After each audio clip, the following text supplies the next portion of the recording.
दो मित्र थे, एक पेड़ पर विराजमान थे। घूमते घूमते गए, इधर उधर गए, बहुत सारे मकान देखे, परंतु कोई मकान दार नहीं आया, बढ़िया नहीं लगा। और घूमते फिरते जब हिमालय के किनारे आए तो हिमालय के किनारे में इधर बहुत सुंदर एक वन था, एक देश था। उसमें एक बहुत सुंदर 9 दरवाजा वाला मकान देखा उन्होंने, इतना सुंदर था। हिमालय के इधर कौन सा, ये भारतवर्ष है, भारत देश है, यही वन है बढ़िया। और इसमें 9 दरवाजे का मकान, ये मनुष्य जीवन, क्योंकि भारतवर्ष में मनुष्य जीवन सबसे श्रेष्ठ है।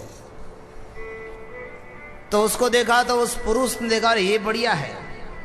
जैसे ही मकान में रहने के लिए गया तो उसमें से एक देवी, एक कन्या को देखा। पूछा, उनके साथ में उनके 10 मित्र थे। उस कन्या के साथ में, उनके साथ में रखवाली करने वाले 10 लोग थे, 10 सैनिक थे। पूछा, देवी तुम कौन हो? बोले मुझे खुद कोई पता नहीं मैं कौन हूं। अकेली रहते हो मकान में? बोले अकेली, खाली पड़ा मकान। तो उन्होंने कहा मैं तुम्हारे साथ में विवाह करके मैं भी इसमें आ जाऊं? बोले आजा, बढ़िया है। उस पुरंजन ने, वो जो स्त्री थी जिसका नाम था पुरंजनी, उनके साथ में विवाह करके बड़े ठाठ से रहने लगा। कुछ दिन पहले जानता ही नहीं था, परंतु अच्छी मित्रता हो गई, अच्छी दोस्ती हो गई, और उनके साथ में रहते रहते काफी समय बीत गया। अचानक एक दिन एक जरा नाम की देवी, आसुरी स्वभाव की, वह आई और उन्होंने धीरे से आक्रमण किया। पर उस जरा को कोई भी पसंद नहीं करता। सब लोग जरा से अरे नहीं नहीं, दूर दूर दूर दूर, कोई उसको प्रेम से अपना भी नहीं। जरा अपने भाई के पास में, चंडवेग नाम का एक राजा था, उनके पास में गई। बोले भैया क्या करें, लोग तो मेरे से सब लोग घृणा करते हैं, पास भी नहीं आने देते हैं। चंडवेग ने कहा मैं तुझे सैनिक देता हूं। 350 सैनिक हैं, और 350 गोरे सैनिक और 365 काले सैनिक हैं, ये मैं दे रहा हूं। तुम इनके द्वारा इन सबको पकड़ पकड़ के, ये सैनिक तुम्हें पकड़ पकड़ करके लोगों को तुम्हें अपने पास में लाके देंगे और तुम उनका उपभोग करो। जरा देवी खुश हो गई, सैनिकों को लेकर गया और सैनिक ला करके उस लोगों को पकड़ पकड़ करके ला करके देते और जरा देवी उसका उपभोग करती। ये सैनिक कौन है, ये जरा कौन है? जरा यानी बूढ़ापा। बूढ़ापा को कोई चाहता है, बुलाता है बूढ़ापा आजा मेरे पास में। कहता भाई अरे थोड़ा दूर भलो, बूढ़ापा तो एकदम, बूढ़ापे को कोई भी नहीं चाहता है। तो बूढ़ापा कहाँ गया? ये जरा देवी का नाम है, बूढ़ापे का नाम है जरा देवी। वह कहाँ गई? बोले चंडवेग नाम के राजा के पास में।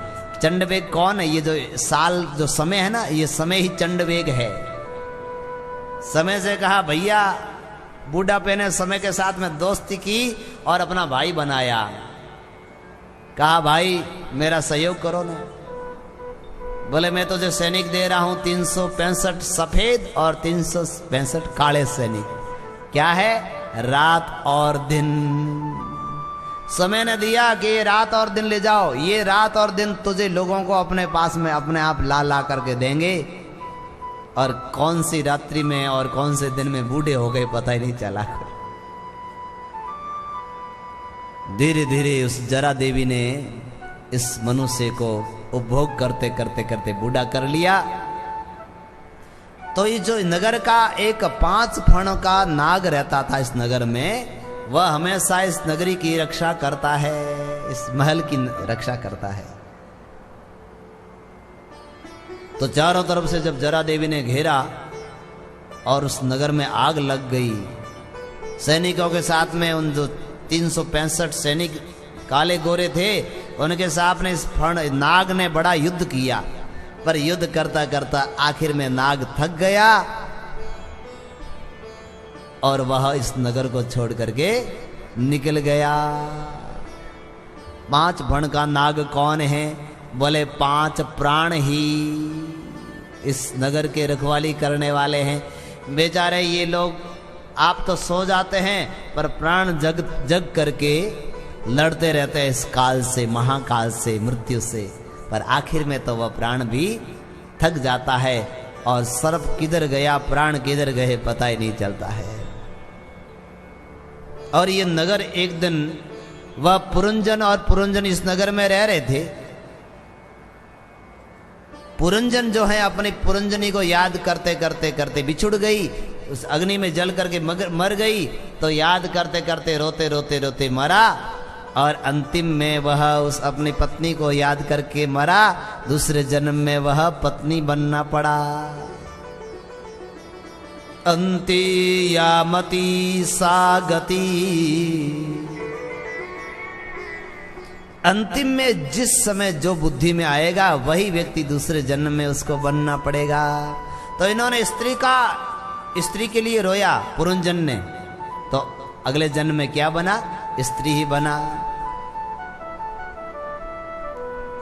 दूसरे जन्म में बना पर कोई राजा के वहां, राजकुमारी के वहां जन्म लिया। उस राजकुमारी का विवाह हुआ राजा के साथ में। कुछ काल के बाद वह राजा मर गया। तो वह जो राजकुमारी थी, रानी थी, वह राजा के पीछे सती होने जा रही थी। उतने में जो वह मित्र, बहुत समय से पूर्व जन्म का जो मित्र था, वह अभिज्ञात अपने मित्र पुरंजन को ढूंढते ढूंढते आ गया। अरे पुरंजन मेरा मित्र क्या कर रहे हो? बोले मैं तो सती हो रहा हूं। किसके पीछे सती हो रहे हो? अरे तुम तो मेरे मित्र हो। फिर उस अभिज्ञात ने पुरंजन को सब याद दिलाया। बोले अरे तुम मेरे पक्के मित्र हो, तुम किसी के सती नहीं हो, तुम किसी की रानी नहीं हो, तुम किसी के राजा नहीं हो। और उनको याद दिलाया, तब उसको याद आ गया, अरे मैं तो इनका मित्र हूं। अभिज्ञात कौन? ये जो कथा सुनाई, अभिज्ञात और पुरंजन नाम के जो दो मित्र थे, कौन है? बोले जीव और ईश्वर ही सगे साथ साथ में आए, घूमने फिरने के लिए आए। ईश्वर तो साथ में बैठे थे, पर ये जीव ने कहा प्रभु मैं थोड़ा सा घूम फिर के आता हूं, ये कैसा थोड़ा बगीचा देख करके आ जाता हूं। भगवान का जल्दी आना, मैं यहाँ बैठा हूं, तुम्हारी प्रतीक्षा कर रहा हूं। भगवान तो बेचारे बैठ गए और ये गया इधर। अब एक शरीर छोड़ा, दूसरे शरीर में गया, तीसरे शरीर में गया, और ऐसे अनेक पेड़ों पर घूमता गया और भगवान को भूल ही गया कि मेरे मित्र भगवान थे। आखिर में भगवान को ही इस जीवात्मा को ढूंढ करके वापस अपनी मित्रता करनी पड़ती है। तो ये जीव का असली मित्र कौन है? परमात्मा।